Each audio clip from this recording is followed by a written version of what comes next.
Pourquoi des joueurs comme De Bruyne, Thiago Alcantara, Pedri et j'en passe voient des choses que les autres ne voient pas? Luka Modric par exemple. On va voir dans cette nouvelle vidéo qu'est-ce qui se cache derrière ces génies.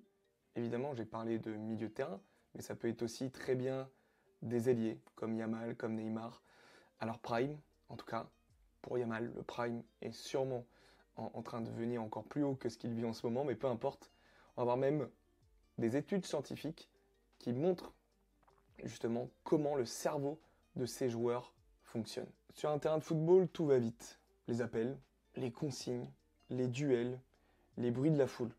Pour 99% des joueurs, c'est un chaos contrôlé. Mais pour Modric, pour De Bruyne, pour Thiago, pour Pedri, pour Busquets, pour ces profils-là, c'est clair, fluide, intuitif. Alors comment font-ils pour voir une passe dans cette forêt de jambes? Comment font-ils pour se dire que c'est la solution la plus juste malgré ce flot d'informations que le cerveau est en train de capter, que leur cerveau est en train de capter, que ça soit ce qu'ils voient, mais aussi ce qu'ils ressentent, une certaine pression que les joueurs lambda vont ressentir, cette peur de perdre le ballon, cette anxiété, le coach qui crie, les coéquipiers qui passent des informations, la pression physique imposée par l'adversaire direct au duel, par celui qui vient me presser en face. Comment font-ils pour que tout reste fluide et limpide? Comment font-ils pour sentir un espace avant qu'il existe? Ceci n'est pas dû au hasard, c'est dû à un cerveau développé dans le sens du jeu, dans le sens qui va les amener à justement jouer la meilleure partition, mais une partition qu'ils ne connaissent pas à l'avance, possible. Et aujourd'hui, je vais te prouver que tout ça, ça peut s'entraîner. Des chercheurs japonais ont scanné le cerveau de Neymar pendant qu'il faisait des tâches motrices. Résultat, il utilise moins de neurones pour faire plus. Oui, c'est paradoxal. Son cerveau est optimisé comme si chaque information allait plus vite, plus loin, plus juste. Et ça change tout. Moins de surcharge mentale égale plus de disponibilité cognitive pour lire le jeu. Et je pense sincèrement que ces joueurs ont un cerveau différent. Mais ce cerveau n'est pas né comme ça. Ou en tout cas, s'il est né comme ça, ben on passe tous par différentes expériences de vie qui vont venir soit débloquer des portes dans le cerveau qui vont emmener ce développement, ou soit bloquer ces portes, les verrouiller à double, triple tour par des expériences de vie, mauvaises expériences par conséquence, par des blessures du coup émotionnelles, physiques, par des coachs qui vont vous brider dans le jeu, qui vont vous demander que de jouer à 2 touches de balle dès le plus jeune âge, alors que il faut que ça soit vos propres décisions, vos propres envies qui dominent lors de votre développement pour savoir ce qui est bon pour vous, ce qui est juste lors d'un match de football et lors de telle ou telle situation. Le cerveau d'un top milieu comme De Bruyne traite plus d'infos par seconde, mais surtout, il filtre mieux. Là où tu vois, toi, 10 joueurs qui bougent un peu partout, lui, il voit 2 intervalles, une faille, un rythme. Et ce que vous devez comprendre, c'est que ils jouent pas forcément avec leurs yeux, ils jouent vraiment avec leur esprit, leur perception, leurs sensations, qu'ils ont aiguisées au fil des années. Le pouvoir du quad eye. Avant de recevoir le ballon, Thiago scanne, Modric scanne, mais pas n'importe comment. Ils utilisent ce qu'on appelle le quiet eye. C'est une période de fixation visuelle sur une cible avant l'action. Les experts enchaînent les fixations longues là où les novices papillonnent un peu plus, sont moins concentrés, sont moins focus sur l'élément que ces joueurs-là de très haut niveau leur semble important, leur semble pertinent. 62% de plus de stabilité visuelle égale plus de contrôle sur ce qui va se passer. C'est comme une caméra qui met le focus sur ce qui compte vraiment. Et malgré que tous les autres éléments peuvent bouger autour. Leur cerveau stocke des cartes mentales.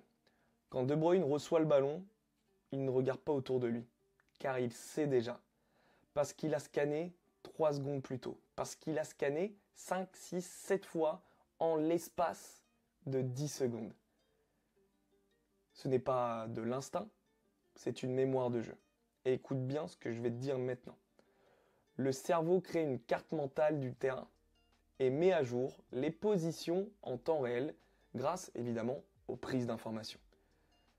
Pendant que toi tu cherches un coéquipier, eux ont déjà vu le prochain mouvement.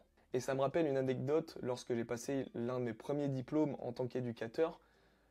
L'un des coachs qui coachait une équipe, je crois, au niveau national, lors d'un entraînement, donc je vous situe un peu le contexte, terrain d'entraînement juste au bord d'une route, dit à un joueur, il arrête le jeu et lui demande « Ok, est-ce que tu as vu la couleur de la voiture qui est passée derrière toi ?» Le joueur dit « Absolument pas. »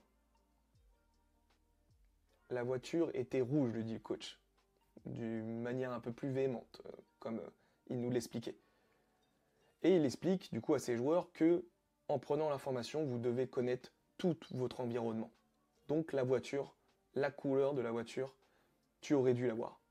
Je vais nuancer ses propos parce que, comme je l'explique là, avec les cerveaux de ces joueurs-là, l'information de la couleur de la voiture, en vrai, on s'en bat, je te laisse finir, dans ta tête.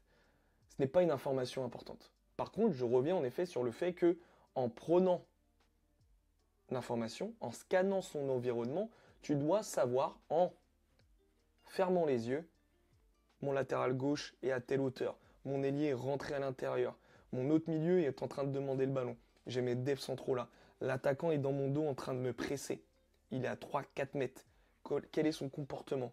Il m'observe, il me marque, quelle est la consigne depuis le début? Ces joueurs-là ont justement, comme dans l'animé, je vous invite à regarder parce que c'est hyper intéressant, Aohachi, ça s'appelle comme ça, je le mettrai aussi comme les études que j'affiche normalement depuis le début. C'est, à un moment donné, il est tellement hyper focus, tellement concentré que son instinct de jeu se transforme en vision avec un aigle qui passe au-dessus du terrain et il voit tous les espaces, les mouvements des adversaires, les mouvements et les positions de ses coéquipiers pour justement, en conséquence, prendre la décision qui lui semble, encore une fois, par rapport à son instinct de jeu, à son expérience de jeu, à sa psychologie de jeu. Tout ça, on le voit dans justement l'accompagnement. Mais prendre la décision la plus juste. Ils sont lucides dans le chaos. Un match, c'est une tempête. T'as ta voix dans ta tête, t'as la voix des différents coachs, surtout quand tu joues à un très haut niveau, tu peux avoir le coach principal et le coach adjoint. Des duels, la pression des adversaires, la pression du score, le classement, les objectifs du club, les attentes du club, de ta famille, etc. Des signaux que tu dois interpréter une fois sur le terrain, et évidemment, le temps qui passe, le chrono. Et pourtant, ces joueurs-là restent calmes, lucides, décisifs. Pourquoi? Parce qu'ils ont entraîné leur cerveau à gérer le stress émotionnel, cognitif et physique. Ils ne paniquent pas, ils observent, ils choisissent et ils exécutent juste. Ce qui est encore plus fou avec ce type de joueur, que ce soit encore une fois Modric, De Bruyne et tous ceux qui justement tu considères dans cette catégorie, c'est pas juste qu'ils voient mieux le jeu, c'est qu'ils arrivent à le décoder même dans le chaos total. Une étude scientifique le confirme. En 2023, dans STAP via Kern, je vais le dire comme ça, je sais pas si on faut dire les lettres, a montré que les athlètes de haut niveau gèrent mieux leurs émotions en plein stress. Pression du score, contexte même au niveau de la météo, par exemple il fait hyper chaud, etc. Donc ça peut influencer sur la fatigue, sur la prise de décision. Bah, eux restent totalement lucides. Tu as même une autre étude sur Science Direct qui montre que la prise de décision se dégrade fortement sous fatigue physique, sauf chez ceux qui ont un entraînement neurocognitif ou émotionnel régulier. Et ça, encore une fois, bah, ce sont des exercices que tu peux retrouver dans l'accompagnement milieu Elite Pro, notamment avec le training Massia. Résultat, là où 90% des joueurs paniquent et font le mauvais choix, les joueurs de niveau élite, et je parle vraiment du haut du gratin professionnel, ce fameux cercle des 1% dont je n'arrête pas de parler, eux trouvent des passes que personne n'imagine, ils gardent leur lucidité. Et je le répète, ça s'entraîne. Ce n'est pas un don, c'est un entraînement. Je l'ai dit au début de cette vidéo, est-ce que tu penses réellement que Modric, il est né comme ça? Est-ce que dès qu'il est mis sur ses deux jambes, il voyait déjà toutes ses infos et toutes ses passes? Non. Il a appris à voir le jeu, à scanner, à ralentir, et comprend bien ça, à ralentir son esprit quand tout s'accélère. C'est ce que les neurosciences appellent la plasticité cérébrale. Chaque scan, chaque prise d'info va venir modifier ton cerveau. Tu peux donc t'entraîner à devenir ce joueur. Je le répète, c'est pas du génie pur, c'est le fruit de milliers de scans, de lectures de jeux, d'un travail mental extrême sur la concentration, sous pression.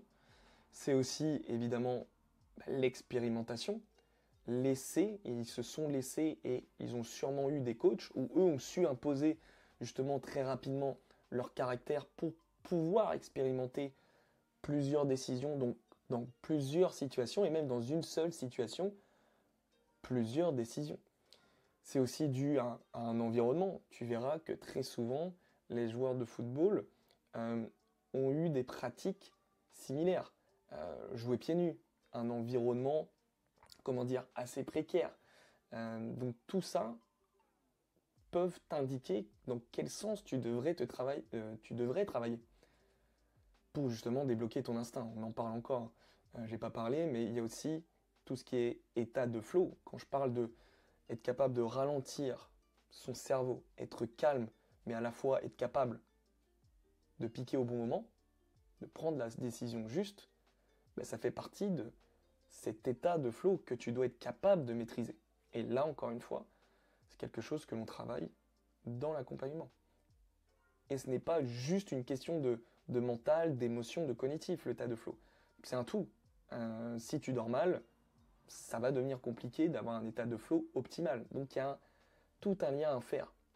Si tu veux être capable de faire tous ces liens, bah, tu commentes la vidéo, tu me dis si tu veux bosser avec moi.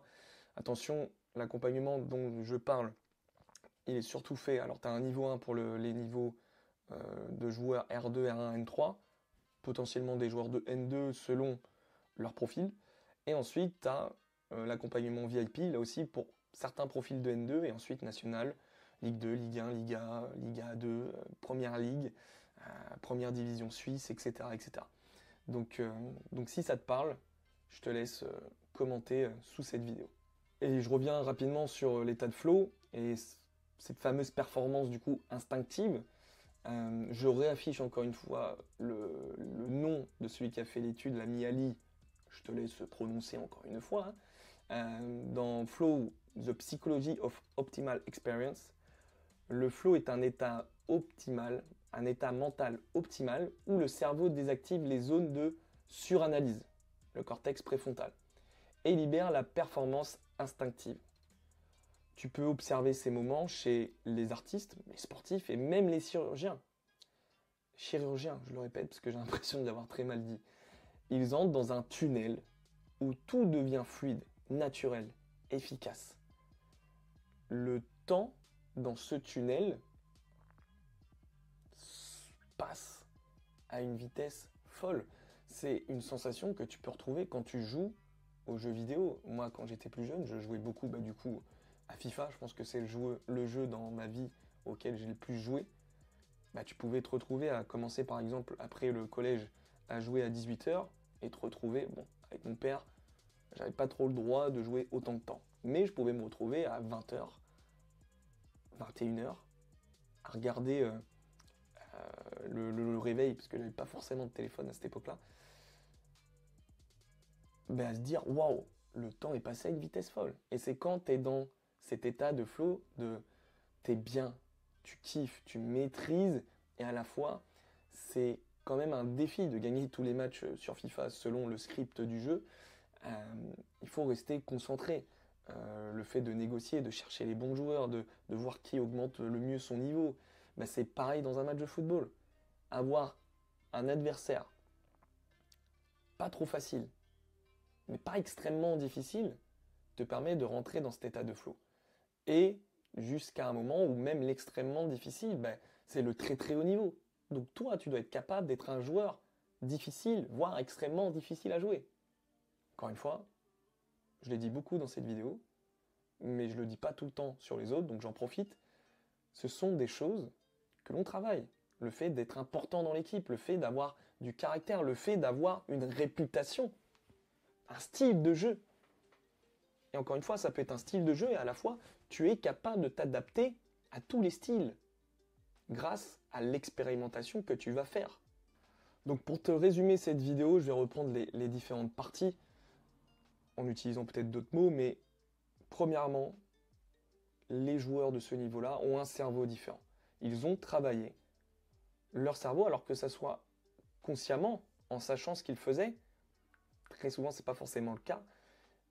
Et inconsciemment, ils ont pu justement développer ce calme, ce travail sous pression, où ils sont capables de prendre malgré tout la meilleure des décisions. Donc comme tu as pu le voir, ils utilisent le quad eye, mais aussi ils utilisent la vision périphérique. Ils ont aussi une mémoire, une carte mentale du jeu. Ils maîtrisent totalement l'incertitude, le chaos d'un match de football. C'est-à-dire que quand tu t'entraînes, tu fais de la répétition face à un mur. Tu répètes toujours le même geste dans les mêmes conditions. Sauf qu'un match de football, tu vas subir un pressing haut par exemple, et un autre match, et même dans ce même match, l'équipe va reculer en bloc bas. Ce n'est plus du tout la même situation. Tu vas avoir un adversaire grand mais un peu lent, et tu vas tomber sur un adversaire plus petit, plus dynamique. Tu ne vas pas vivre le même match, donc tu vas devoir être capable de t'adapter, et tes entraînements doivent être dans ce sens-là. C'est un vrai conseil que je te donne. Maintenant, c'est sûr que tu peux avoir plus ou moins l'expérience pour ça. Si tu penses que c'est le bon moment, tu m'appelles. Mais toujours est-il que ça, c'est hyper important. Ils sont capables de prendre la décision avant même que l'action soit produite, que l'espace soit créé, parce qu'ils ont une expérience du jeu, un modèle de jeu déjà très très enrichi. D'où l'importance de faire des analyses vidéo, d'avoir un feedback sur tes matchs et de voir, ok, tiens, ma vision du foot c'est ça, je prends telle décision, telle décision n'est peut-être pas la bonne, peut-être que j'ai un modèle de jeu obsolète que je dois mettre à jour, et c'est là l'importance d'avoir quelqu'un qui t'accompagne là-dessus. Donc je vais conclure la vidéo là-dessus. Si tu veux rester un joueur qui réagit au lieu d'anticiper, tu peux continuer à courir après le ballon, faire des footings, aller à la salle de muscu, bref, continuer un entraînement copier-coller à 9 joueurs sur 10 qui ne deviennent jamais pro. Honnêtement, prends du recul vraiment sur la situation et dis-toi, ok, tous les gars que tu vois à la salle, tous les gars que tu as vus passer à la salle, tous les gars qui t'ont parlé d'aller à la salle, de faire des courses, etc., de faire de l'intermittent, combien d'entre eux ont joué à très très haut niveau? Et maintenant, essaye de tirer les différentes parcelles de ceux qui ont réussi, que justement ces joueurs-là, qui ne réussissent pas, n'ont jamais mis en place. Je te laisse réfléchir, vraiment. Et j'en ferai une vidéo dans pas très longtemps. Mais toujours est-il que si tu veux devenir le cerveau du match, un joueur qui voit plus, décide mieux, domine sans forcer, alors tu as frappé à la bonne porte. Tu as vu la bonne vidéo. Tu peux m'envoyer vision sous cette vidéo et je t'emmène là où les autres ne regarderont jamais. Je vous laisse avec cette vidéo, l'équipe, en espérant qu'elle vous ait aidé. N'hésitez pas à la revoir, à la re-revoir. Et comme je le dis très très rarement, vous pouvez vous abonner, liker la vidéo, si vous le souhaitez. Voilà. Je ne cours pas après les abonnés, donc si tu le fais pas, sincèrement, je t'en voudrais pas. Ciao!